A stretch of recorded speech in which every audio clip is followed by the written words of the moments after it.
Hello so guys let's to Pradeep channel में आप लोगों का स्वागत है। आप लोगों से हाथ जोड़ के यही निवेदन हम करेंगे, एक सच्ची घटना के साथ फिर आप लोगों के सामने फिर रूबरू होने जा रहे हैं। ये घटना आप हम बताना चाहते हैं कि ये घटना का तात्पर्य ये है कि एक फैमिली से जुड़ा हुआ है। एक इंसान एक फैमिली को बचा लेता है और एक इंसान एक फैमिली को ले बीतता है। आपकी सोच-सोच का इंसान के अंदर फ़र्क होता है। इंसान चाहे तो सोच समझ के बात करके कोई चीज़ का सॉल्यूशन निकाल सकता है। अगर उसके अंदर कलह रहेगा तो इंसान कभी आगे नहीं बढ़ सकता है। कोई भी चीज़ हो, इंसान को एक-दूसरे से बात करके उसका सॉल्यूशन यानी रास्ता निकालना चाहिए, यानी कि उसके बद-बढ़ाव करना चाहिए। आप लोगों से ये हम सच्ची घटना बताने जाते हैं। ये घटना है बिहार की। बिहार में एक जगह पड़ता है बेगूसराय। बेगूसराय की ये सच्ची घटना है, जहाँ पे एक घर रहता है। उस घर में एक काजल नाम की औरत रहा करती थी और उस कमरे से ऐसी आवाज़ आती है, उस कमरे के बाहर एक बूढ़े बूढ़े और उसकी बीवी बूढ़ी सोए रहते हैं। करीबन रात को 12-1 बजे करीबन अजीब तरह से उस रूम से आवाज़ें आने लगती है। तो ये लोग देख सुन के असचकित हो जाते हैं, आखिर इस रूम से आवाज़ ऐसी कैसी आ रही है?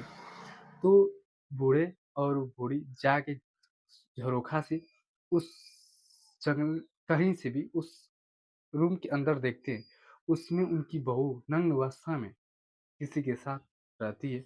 ये लोग जब ये देखते हैं तो इनके रोंगटे खड़े हो जाते हैं।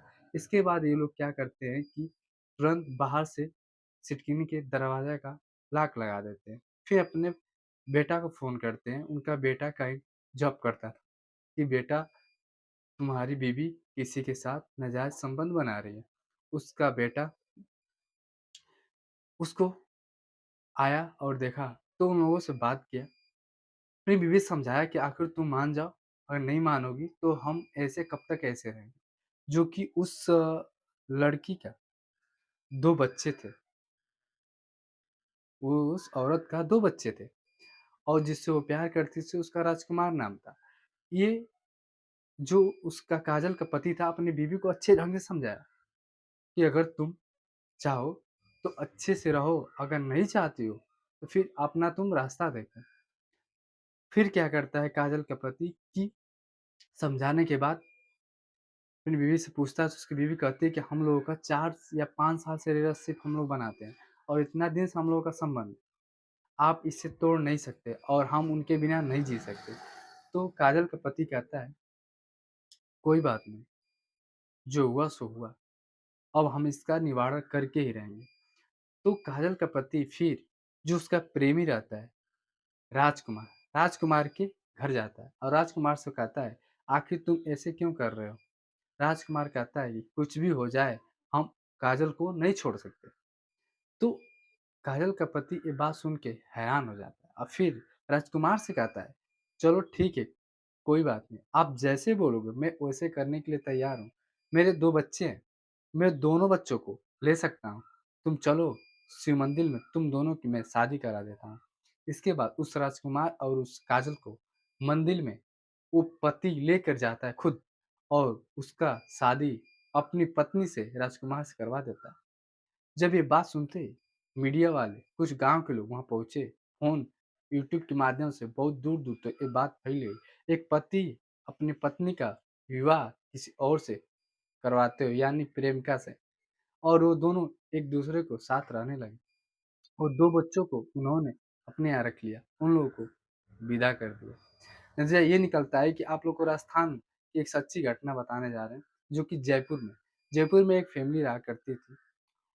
उस फैमिली में एक दिन अचानक होता क्या, एक रूम से बहुत ज़्यादा बदबू आने लगती है। बदबू आने के बाद नतीजा ये निकलता है कि उस रूम से अजीब तरीके से बदबू आती है। तो बाहर के जो अगल-बगल के जो रूम लेके रहते हैं लोग, उन लोगों ने बदबू को महसूस किया और इसके बाद पुलिस को इन्फॉर्मेशन दिया। तो पुलिस मौके पे पहुँची। पुलिस पहुँचने के बाद देखा तो अजीब तरह से स्मेल उस घर से आ रही है। तो पुलिस से बात जान गई कि यानी कुछ इसमें कांड हुआ है। पुलिस दरवाज़ा तोड़ा, तोड़ के जब अंदर गया, देखा तो एक लड़की करीबन 11 वर्ष की, प्रिया, उसमें बिना वस्त्र का पूरी तरह से मार के ध्वस्त है और उसकी माँ वहीं पे, जिसकी किरण यादव नाम था, वो करीबन 32 वर्ष की, उसको मार के वहीं सुला दिया गया और उस रूम में बहुत अच्छे तरीके से सोई है लोग। और जिस व्यक्ति के अंदर जीव यानी प्राण नहीं रहता, वो व्यक्ति का शव कुछ देर बाद सड़ने लगता है और बदबू देना स्टार्ट करता है। इसके बाद जब पुलिस वहाँ ये बात देखती है कि दोनों मरी हुई हैं, इसके बाद इस फिर देख रहे हैं किसी और रूम से, बगल ही रूम से स्मेल आ रही है। फिर उस बगल वाले रूम का दरवाज़ा तोड़ते हैं, फिर वहाँ जाते हैं। दरवाज़ा तोड़ने के बाद फिर देखते हैं, उसमें एक 11 साल की लड़की जिसका नाम था रिया, वो अभी उसी तरह बेहाल हालत में पड़ी है, उसका भी शरीर से बदबू आ रहा है। यानी 2 बेटियाँ और एक माँ मौत से उसमें जूझ के मर गई। इसके बाद पुलिस पता लगाना स्टार्ट किया। पता लगाने के बाद ये पता चला कि इसको मारा किसने? तो ये पता चला कि माँ बेटी यही हैं, तो इसका पति कहाँ है? जब रूम मालिक ने उसके पति का नंबर पे फ़ोन करना स्टार्ट कर दिया, तो उसका फ़ोन स्विच ऑफ आ रहा, स्विच ऑफ आ रहा था। पुलिस जब नंबर लेके ट्रेस करना स्टार्ट किया, उसका फ़ोन ऑफ ऑफ ही आ रहा। तो उसका जो पति था, उसका नाम था अमित यादव। वो फ़ोन एक स्टेशन पे जाके, जयपुर से कुछ दूर पे एक स्टेशन पड़ता है, वहीं से जाके और अपना फ़ोन चालू करके बैठा कि जैसे ट्रेन आएगी मैं वहाँ से चला जाऊँगा। जैसे उसका फ़ोन खुला, पुलिस को ट्रस्ट हो मिल गया कि ये बंदा यहाँ पे इस जगह है। पुलिस तुरंत फ़ौरन कुछ ही घंटे में उसे पकड़ लिया। पकड़ने के बाद पुलिस जाके पूछी कि तुम अपनी पत्नी और तुम्हारी बच्ची कहाँ है? तो बोला कि मैं अपने पत्नी का और बच्चे का खुद खून किया हूँ, मार के आया हूँ। बताइए बात क्या है? पुलिस तुरंत गिरफ्तार की और उस अमित से पूरी बात पूछना स्टार्ट करी। अमित ने बताया 20 नवंबर को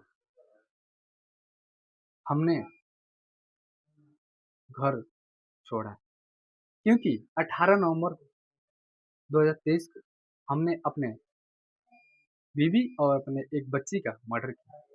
बताना स्टार्ट कर मैटर कहाँ से था। अमित के ऊपर 2 लाख रुपए का कर्ज था। अपनी फैमिली लेकर बाहर आता था। उसके साली का शादी करना था। उस साली के शादी करने के लिए उसकी बीवी हमेशा अपने पति से झगड़ा करती थी, यानी अमित से। अमित इस बात से तंग आ गया और 2 लाख रुपए उसके ऊपर कर्ज भी थे। अमित ये बात किसी से बताता नहीं था और अमित की बीवी थोड़ा अजीब किस्म की थी। हमेशा कुछ न कुछ चीज़ का साली के प्रति लांछन लगाती थी। और अमित ये सोचता था कि आखिर इसी की बहन का हम शादी कर रहे हैं, ये हमें लांछन लगा रही है, आखिर हम करें तो क्या करें? अमित ये सोचा, इन लोगों को हटा ही देते हैं, क्योंकि उसकी साली से अफेयर चल। ये बात समझ-बूझ के अमित अपना फैसला लिया, शादी लिखी, शादी भी नहीं हुआ, साली के साथ हम रहेंगे और इन लोगों को हमेशा-हमेशा के लिए खत्म कर देते हैं और साली का शादी भी नहीं करना पड़ेगा, क्योंकि साली के साथ इसका कुछ नाजायज़ संबंध। ये बात जब अमित अपने माइंड में बैठा लिया, तो पहले दिन अपने बीवी को रूम में मारा। मार के हथौड़े से सर पे उसको बेहोशी हालत में करके गला दबाया। गला दबा के वो जब खत्म हुआ, वहीं उसको सुला दिया। इसके बाद एक सेकंड बेटी जो 11 साल की, उसका नाम था प्रिया। फिर द सेम प्रोसेस उसके साथ की। उसको भी एक हथौड़े से मारा सर पे, बेहोश हुई, गला दबाया, छोड़ दिया। इसके बाद उसकी बेटी थी जो रिया 8 वर्ष की, उसको उठा के अपने रूम में ले जाता है और फिर उसको भी मारना चाहता है, बट उसको नहीं मारता है। इसके बाद उसको लेके रात भर सो जाता है। सोने के बाद सुबह उठता है और भी उस लड़की रिया को ले जाता है मार्केट, खिलाता है, पिलाता है, घुमाता है। जब उसकी बेटी पूछती है रिया से, माँ और दीदी कहाँ है? तो कहता है वो गई हैं प्रिया के फ्रेंड के पास कुछ देर में आ जाएँगे, 1-2 दिन में। वो कहती है कोई बात नहीं। सब कुछ शॉपिंग कराता है, अच्छे होटल में जाके खाना खिलाता है। फिर रिया को लेकर आता है। रिया के प्रति कुछ उसे प्रेम हो गया और रिया को फिर अपने रूम में सुला लेता है। सुलाने के बाद करीबन 10:30 बजे रात को उसने सोचा कि आखिर फिर ये रहेगी तो हमारे लिए बहुत दिक्कत ही खड़ी हो जाए, क्योंकि पुलिस अब हमें छोड़ेगी नहीं और इसको अब पता चल ही जाएगा। करीबन 4 बजे भोर में 20 तारीख के 1 दिन पहले 19 तारीख को अब रिया को भी उसी हथौड़े उठाता है और फिर मार के गला दबा खत्म कर देता है और रिया को उसी रूम में सुला के वहाँ से निकल जाता है। पुलिस के बात पूरी बताते हुए वो अपने आप को सरेंडर कर लेता है। वो इंसान कैसा था कि 2 लाख रुपए के लिए अपनी साली से शादी करने के चक्कर में अपनी 2 नादान बच्ची और एक अच्छी खासी बीवी का जान ले लेता है। इस घटना का बताने का तात्पर्य ये है, आप लोगों से कहीं भी कहीं कुछ गलतियाँ हो रही हैं, आप लोग बात करके उसे समझौता करें। अगर समझौता ना हो, तो किसी और माध्यम से समझौता करें। बट ऐसा गलत कदम आप लोग कभी ना उठाएँ। इसी वक़्त इस बारिश से हम कहेंगे, इस घटना को बताने के लिए कोई ऐसा मेरा मकसद नहीं है, बट आप लोग को जागरूक करना चाहते हैं। क्योंकि इस पूरा भारत में बहुत कुछ ऐसे-ऐसे केसें आ रही हैं। इसी वक़्त हम अपनी वाणी को विराम देंगे। जय हिंद, जय भारत।